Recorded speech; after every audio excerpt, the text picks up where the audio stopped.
Telugu cinema పరిశ్రమ గతంలో ఏ విధంగా ఉండేది? అప్పటి ఆర్టిస్టులు కానివ్వండి, అప్పుడు నిర్మాతలు కానివ్వండి, వీళ్ళంతా కూడా ఎంత ఎదిగితే అంత ఒదిగి ఉండేవాళ్ళు. నందమూరి తారక రామారావు గారు కానీ, అక్కినేని నాగేశ్వరరావు గారు కానీ, సూపర్ స్టార్ కృష్ణ గారు కానీ, కృష్ణరాజు గారు కానీ, శోభన్ బాబు గారు, వీళ్ళంతా కూడా ప్రొడ్యూసర్స్కి కానీ, రాజకీయ నాయకులకు కానీ ప్రతి ఒక్కరిని కూడా గౌరవించేటువంటి వ్యక్తులు.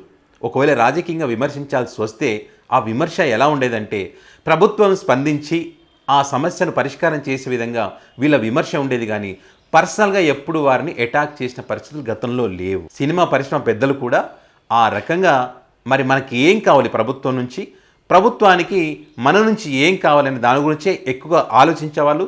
తెలుగు సినిమా పరిశ్రమ బాగుండాలని చెప్పి ఆ కోణంలోనే ఎక్కువ ఆలోచనలు ఉండేవి. ఒకవేళ ప్రభుత్వం తరఫున గనక ఏదైనా విజ్ఞప్తి వస్తే, ఏదైనా సహాయం కానీ కోరితే, ఇప్పుడు ఫర్ ఎగ్జాంపుల్ గతంలో ఆంధ్రప్రదేశ్లో కొన్ని వరదల కారణంగా అనేక ఇబ్బందులు పడినటువంటి పరిస్థితుల్లో మరి వారికి సినిమా పరిశ్రమ కూడా అనేక సందర్భాల్లో సాయం చేస్తూ వచ్చింది. నాకు తెలిసి మా అన్న వాళ్ళు కానీ, మా మేనమామ కానీ కొన్ని విషయాలు చెప్పేటోళ్ళు అప్పట్లో. నాకు ఇప్పటికి గుర్తుంది. ఊరికి మనగాడి కృష్ణ సినిమా ఉంటుంది. ఆ సినిమాలో ఒక సాంగ్ ఉంటుంది, కదిలిరెండి మనుషులైతే అని చెప్పి.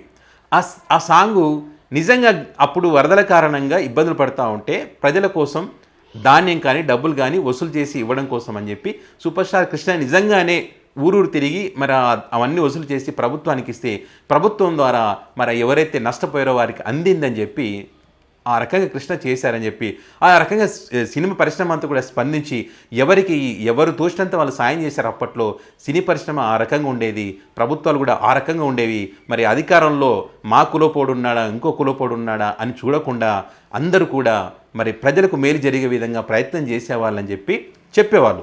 కానీ ఇప్పుడు ఎలా ఉంది సినీ పరిశ్రమ? ఎవరికి నచ్చినట్టు వాడు రాజకీయం మాట్లాడుతున్నాడు. ఒక సినిమా ఇట్టయితే చాలు కళ్ళు నెత్తికి ఎక్కిపోతాయి. ఇంకా కింద సీఎం పిఎం ఎవరు చూడరు, ఇష్టం వచ్చినట్టు మాట్లాడడం మొదలు పెడుతున్నారు. సూపర్ స్టార్ రజనీకాంత్ అంటే అందరికి అభిమానమే. అలాంటి వ్యక్తి కూడా ఏదైతే ఎన్టీఆర్ శత జయంతి వేడుకలప్పుడు కూడా చంద్రబాబు నాయుడు, బాలకృష్ణ ఇంకా ఇండస్ట్రీ అంటే వీళ్ళే అన్నట్టుగా మాట్లాడినారు. ఇలాంటి వ్యక్తులు కూడా అంటే మనం ఎంతో అభిమానిస్తే ఇలాంటి వ్యక్తుల గురించి వీళ్ళు కూడా అంటే నిజం మాట్లాడితే ఏం బాధ లేదు, తప్పేం లేదు. ఇలా ఎవరి మీద కోపం పెట్టుకొని ఒకరి మీద ప్రేమలు చూపిస్తే ఏమైందంటే ఈ ప్రొడ్యూసర్సు, ఈ సినిమా పరిశ్రమ నష్టం అవుతుంది. ఈ రకంగా మాట్లాడినప్పుడు సినిమాలను బైకాట్ చేస్తారు చాలామంది. ఇప్పుడు డైపర్ అదే ఏమంటారు, ఐపరాది కూడా ఇప్పుడు ఏ సినిమా షోలకు వెళ్ళినా కూడా అక్కడ ఎటకారంగా మాట్లాడతారు. ఏం మాట్లాడారో ఒకసారి ఐపరాది మాటలు మీరే వినండి. అదైతే నేను నమ్ముతున్నాను. ఇంకో విషయం, వాళ్ళ బాబాయ్ గారు లాగే ట్రెండ్ ఫాలో అయ్యే టైప్ కదా, ట్రెండ్ సెట్ చేసే టైప్. అందుకే 11 మంది హీరోలను పెట్టి ఒక సినిమా అంటే ఖచ్చితంగా ట్రెండ్ సెట్ చేసినట్టే. అవునా? 11 మంది హీరోలు అంటే ఇప్పుడు రీసెంట్ గా మన 11 మంది క్రికెటర్లు మన దేశానికి వరల్డ్ కప్ తెచ్చినట్టు ఈ 11 మంది హీరోలు మా నిహారిక గారికి మంచి విజయాన్ని అందించాలని మనస్ఫూర్తిగా కోరుకుంటున్నాను. మనకు 11 అంటే చాలా గుర్తొస్తాయి, కానీ ఈ సినిమా తర్వాత 11 అంటే ఈ 11 మందే గుర్తొస్తారు. అదైతే నేను ఇది 11 అనే దాని గురించి. అంటే ఇప్పుడు వైసీపీకి వచ్చినటువంటి 11 సీట్ల గురించి మాట్లాడుతున్నాడు. 11 అంటే ఇంకా వేరేది కూడా గుర్తుకు రావాలి కదా. పవన్ కళ్యాణ్ సరే మొన్ననే మాట్లాడాను కదా, తెలంగాణ రాష్ట్రం ఏర్పాటు జరిగినప్పుడు నాకు బాధ అనిపించింది, 11 రోజులు ఉపవాసం ఉన్నాను అని చెప్పి ఇక్కడ తెలంగాణలో వచ్చినప్పుడు డైలాగులు కొట్టిండు. మొన్న ఆంధ్రప్రదేశ్కి వచ్చినప్పుడు మొన్న రీసెంట్గా 3 రోజుల క్రితం కూడా మాట్లాడాను కదా, 20 సంవత్సరాలైంది రాష్ట్ర విభజన జరిగి చాలా నష్టపోయామని చెప్పి. రాష్ట్ర విభజన జరిగి 20 సంవత్సరాలు అయిందా? ఆయన మరి ఎట్ట డిప్యూటీ సీఎం అయినాడో అర్థం కాదు, మరి ఆయన ఎట్ట ట్రెండ్ సెట్ చేసినాడో నాకు అర్థం కాదు. ట్రెండ్ సెట్ చేస్తాను అంటున్నాడు కదా, మరి 4 మంత్రి శాఖలు కూడా ఆయనకి ఇచ్చినారు. మరి ఆయన రాష్ట్ర విభజన ఎప్పుడు జరిగిందో కూడా తెలియనటువంటి వ్యక్తులు వీళ్ళు ట్రెండ్ సెట్ చేశారంట. ఇప్పుడు నేను పిలిచినటువంటి మేడం ఉంది కదా, మరి ఆ మేడం చూస్తే నీకు ఉగాది పచ్చడి గుర్తుకు రాలేదా? వాళ్ళ నాయన చెప్పాడు కదా ఉగాది పచ్చడి కోసం పోయినామని చెప్పి ఒక చోటికి, మరి అది గుర్తుకు రాలేదా? 10 మంది స్క్రిప్ట్ రాస్తే కానీ చెప్పలేని పరిస్థితి నీది. నువ్వేదో డైలాగులు రాసుకొని వచ్చి 4 పంచులు వేస్తే పెద్ద నేను సెలబ్రిటీని, ఇంకా నన్ను మించిన వాళ్ళు లేడని చెప్పి బిల్డప్పులు.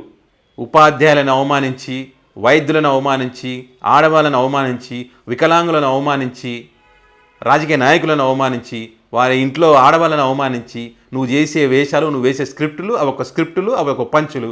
పంచులంటే ఇవి కాదు. పంచులంటే ఎట్లా ఉండాలి? జంధ్యాల గారి సినిమాలు చూడు, ఈవి సత్యనారాయణ గారి సినిమాలు చూడు, రేలంగి నరసింహరావు గారి సినిమాలు చూడు, చాలామంది ఉన్నారు కదా.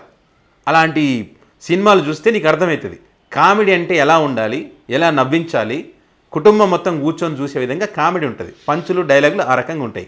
నేను పనికిమాల డైలాగులు, పనికిమాల పంచులేసి నీకు ఇప్పటివరకు ఆనందం ఇవ్వచ్చు, ఇప్పటివరకు నవ్వియొచ్చు, కానీ జీవితాంతం ఇది పని చేయదు. ఇది ఇప్పుడు చాలామంది అంటున్నారు 11 అంటే తప్పే ఉంది, జగన్మోహన్ రెడ్డి వాళ్ళ పార్టీ నేతలు 23 అని లేదా టీడీపీ పార్టీని అంటే 23 అని ఎందుకన్నాడు జగన్మోహన్ రెడ్డి? వైఎస్ జగన్మోహన్ రెడ్డి ప్రతిపక్ష నాయకుడిగా ఉన్నప్పుడు 23 మంది ఎమ్మెల్యేలని పశువులను కొన్నట్టు కొన్నారా లేదా? అప్పుడు కొన్నారు కాబట్టే మరి 2019లో టీడీపీ పార్టీకి 23 సీట్లే వచ్చాయి.